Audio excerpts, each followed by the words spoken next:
Bonjour, je m'appelle Patrick Tinkama, je suis un artiste peintre, collagiste, je fais aussi beaucoup de dessins, notamment au fusain. Et je suis également écrivain, j'écris de la fiction, mais aussi des essais. J'ai fait un peu de critique d'art aux côtés de Badi Banganemune, un critique d'art connu au Congo.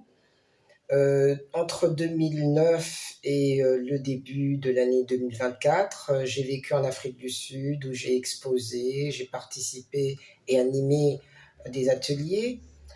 Je suis donc de retour à Kinshasa depuis le début de l'année 2024 et je suis conférencier sur l'art, notamment à l'Académie des beaux-arts de Kinshasa.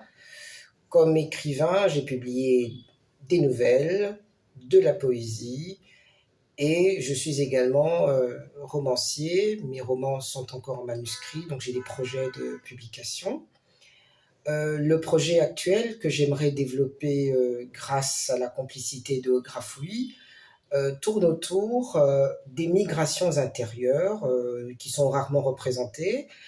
Les migrations intérieures, c'est des mouvements des villes vers la campagne, et dans le cas de mon propos, ce sont des migrations vers le cœur de la forêt. Et tout tourne autour d'un personnage qui est celui de Pierre Moulélé. Pierre Moulélé était le ministre de l'Éducation et des Beaux-Arts du premier gouvernement congolais après les indépendances, le gouvernement donc de Patrice Emery Lumumba. À la mort de Lumumba en 1961, Pierre Moulélé et certains autres de ses camarades ont décidé de reconquérir le pouvoir, c'est-à-dire précisément l'indépendance. Ils disaient notre indépendance. Ce projet était donc un projet communautaire, un projet nationaliste, mais ne pouvait pas s'exprimer dans les espaces urbains qui étaient identifiés comme des espaces bourgeois, puisque occupés par ce qu'on appelait à l'époque des évolués, précisément des personnes qui devaient leur promotion sociale au fait de la décalcomanie de leurs habitudes sur le dominant. Or, le projet que portait Pierre Moulélé était un projet contre-hégémonique, pour ainsi dire. Et donc, c'est comme ça qu'il a plutôt déplacé le lieu de sa parole des villes vers les campagnes et des campagnes vers la forêt. Il a appris la guérilla en Chine et il a importé et enraciné, inculturé dans les forêts du Congo.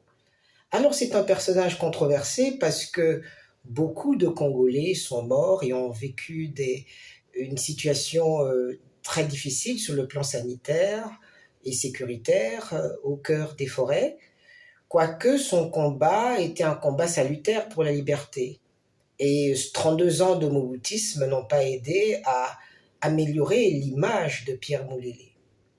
À la venue de Kabila en 1997, il y a eu une forme de réhabilitation en changeant notamment le nom d'une artère au cœur de Kinshasa, l'avenue du 24 novembre, qui est la date de la prise de pouvoir de Mobutu, le 24 novembre 1965, en avenue Pierre Moulélé.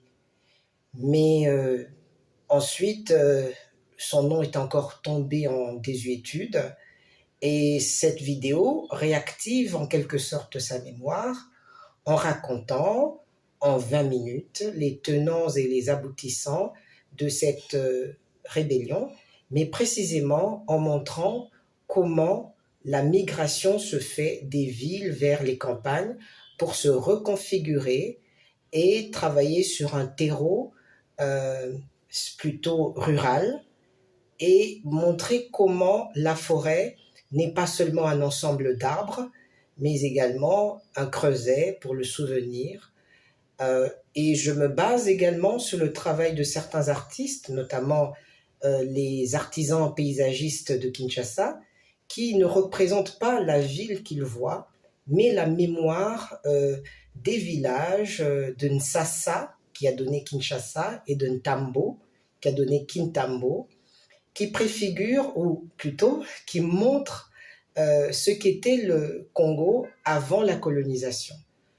Donc voilà. Alors maintenant, Grafouillis, ce que moi j'en attends, c'est d'abord d'étendre ma palette d'expression vers l'animation, mais aussi cela me permettra d'habiter mes expositions avec de la vidéo, donc de faire des vidéos scénographies, et je pourrai poursuivre ce travail à travers une publication dans un numéro de mon magazine Lobby. Merci.